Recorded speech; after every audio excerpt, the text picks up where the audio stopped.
Pregação boa é que você chega feliz e sai triste, chega triste e sai feliz. Quem está comigo? Você chega assim, todo serelepe, você sai assim meio pensativo, meio... Eita. E também é boa quando o cara chega assim bem cabisbaixo e sai animado com Jesus, amém? Eu espero que isso aconteça com você nessa noite, amém? Eu tô no pique da Lari, quem estava aqui quando a Lari pregou? Irmã, aquela ali é minha profeta, querido, você não faz ideia. Aquela ali, meu Deus do céu. Então, a gente vai vir nesse mesmo ritmo aí. De alguma forma, o Senhor tem me levado muito para pregar a respeito de pecado, santidade, arrependimento. Eu converso que são palavras, assim, muito duras. Porque elas primeiro vêm de encontro a mim. Porque tudo que a gente fala, a gente é cobrado por aquilo que a gente fala, sabe, querido? E... é difícil, é um peso, mas glória a Deus por isso. Se é isso que o Senhor está direcionando para a gente fazer, é isso que Ele está direcionando para a gente falar, é sobre isso que a gente vai falar. Amém? Eu peço muito que você me ajude. A pregação, eu posso até escrever sozinho, mas agora a gente faz isso junto. Então, eu peço que você esteja participativo, que você seja totalmente intencional, que você saiba para que você veio nesse lugar. Você não veio aqui para cumprir um checklist gospel de final do dia. Você veio aqui porque você adora o Senhor, amém? Então vamos para a palavra do Senhor. Pessoal, se eu pudesse intitular aquilo que eu vou estar falando hoje, se eu pudesse dar um título a essa mensagem, esse título seria Arrependimento ou Remorso. Se você já estiver anotando, inclusive, seria muito bom se estivesse, arrependimento versus remorso. É sobre isso que a gente vai estar falando hoje. A tradução que eu estou usando é a Nova Almeida atualizada, para o pessoal da mesa aí estar me auxiliando. E vamos lá, pessoal. Antes de mais nada, eu queria trazer qual é o conceito do dicionário, que o dicionário fala a respeito de arrependimento. E arrependimento é uma reação emocional para atos do passado, pessoais e comportamentais. Vou repetir mais uma vez. Arrependimento é uma reação emocional para atos do passado, pessoais e comportamentais. Então vamos lá. Quanto você acha que arrependimento é com relação à importância bíblica? O quanto você acha que o arrependimento para a Bíblia é algo relevante e importante? Em qual patamar a Bíblia coloca o arrependimento? Qual é o lugar que Deus coloca o arrependimento dentro da palavra de Deus? Vamos descobrir isso junto agora lá em Mateus, capítulo de número 3, versículo 1.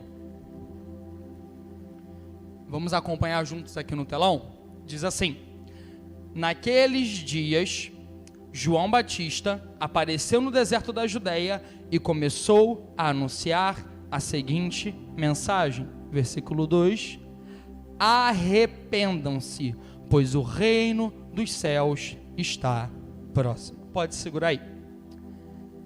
O arrependimento, ele foi o tema utilizado para anunciar a vinda de Jesus. Quando Jesus estava próximo de vir, quando estava próximo da vinda de Jesus, um homem chamado João Batista, como vocês sabem, ele foi designado para ser o cara que iria preparar o caminho para a vinda de Jesus. E esse era o cara que só tinha uma pregação.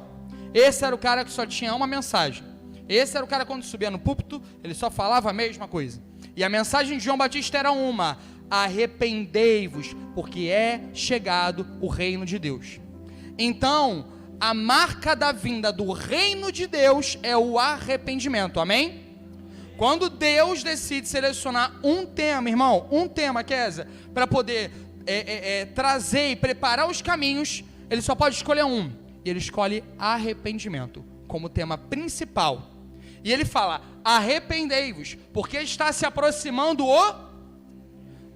vamos lá, querido, você é um cara intencional. Porque está próximo Então o que é que precede o reino dos céus?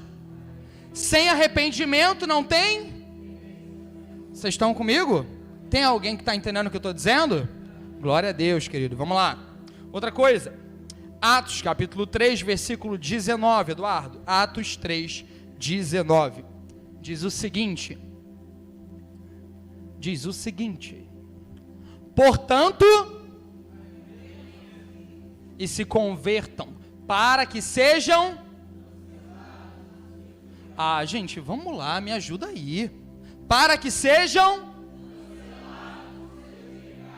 O que precede cancelamento de pecado? Qual é o requisito para cancelamento de pecado? Sem arrependimento, tem cancelamento de pecado?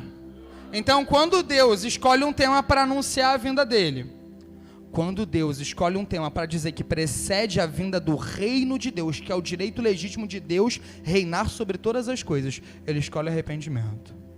Quando Deus decide dar uma prioridade, um ponto de partida e um pré-requisito para o cancelamento de pecados, ele usa esse mesmo tema. Qual é o tema? Arrependimento. Glória a Deus. Vamos mais um versículo. Pastora, qual é o seu chamado? O Senhor te chamou para fazer o quê? Para a área da libertação? Pregar o evangelho na área da libertação? Se eu perguntasse para a Bianca talvez iria falar, não, para a área da adoração. Se eu perguntasse para a Aline também, talvez iria falar a mesma coisa. Se eu perguntasse para a missionária, talvez iria falar das obras sociais. Para o Eduardo, então, Juliana também, a área da libertação. Então, cada um ali sabe, graças a Deus, para aquilo que o Senhor te chamou. Agora eu te pergunto, qual é o chamado de Jesus? Se eu começasse a perguntar aqui agora, qual é o chamado de Jesus? Vocês iam falar assim, é amar. É morrer na cruz pelos nossos pecados, é curar os enfermos e pregar o reino de Deus, é expulsar os demônios. E alguma dessas respostas está errada? Não, mas tem um versículo na Bíblia onde o próprio Jesus decidiu falar para que ele foi chamado e qual é o chamado dele. E vamos lá agora para Lucas capítulo 5, versículo 31. Lucas capítulo 5, versículo 31. Eu não sei se na NVI, bota na NVI que eu tenho certeza que está da maneira, por favor. Bota na NVI para mim, por favor, Eduardo. Depois volta para a NA. Jesus lhes respondeu: não são os que têm saúde que precisam de médico, mas sim os doentes. Próximo versículo. Eu não vim chamar os justos, mas sim os pecadores ao arrependimento. Quando Jesus fala para que ele veio chamar, o que ele chama, qual é o chamado dele, qual é a vocação, o que ele faz, o meu chamado, aquilo que eu vim chamar, aquilo que eu fui chamado para fazer, o que eu executo, ele fala, eu vim chamar, eu não vim chamar os justos, mas, então é isso que ele executa. Então o chamado e a vocação de Jesus está vinculada a... Será que essa palavra tem alguma importância bíblica, querido? E será que ignorar essa palavra perante a palavra de Deus tem alguma consequência na sua vida espiritual? Catuca a pessoa que está do seu lado aí. Pergunta para ela. Será que tem? Vamos lá. Vamos para o último versículo que expõe a importância disso. Atos capítulo 17, versículo 30. Quem dá comigo, diga amém. Glória a Deus. Atos capítulo de número 17, versículo 30 e 31. Vamos ler logo em seguida. Vamos lá.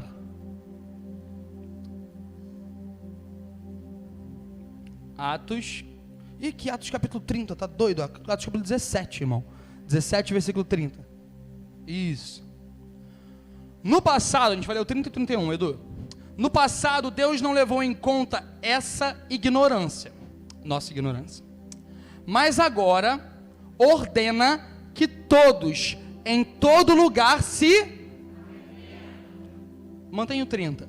Olha só. Deus no passado não levou em conta a nossa ignorância. Mas agora ordena que todos, em todo lugar, se... Então o arrependimento é uma ordem de Deus. Pode tirar o versículo. Talvez você esteja aqui e você constantemente se pergunta assim: por que é que a minha vida espiritual não sai do lugar? Por que que parece que eu tento e eu sempre volto nos mesmos lugares? Por que parece que de forma nenhuma a minha vida espiritual avança? Eu vejo pessoas que chegaram às vezes há pouco tempo e eu vejo elas vivendo maravilhas com o Senhor e a minha vida espiritual não avança. Eu não consigo ter uma constância na minha vida devocional, eu não consigo ter uma constância na minha vida de adoração, eu vivo caindo em pequenos pecados do meu passado que ainda me atrapalham. Por que é que a minha vida espiritual não se move.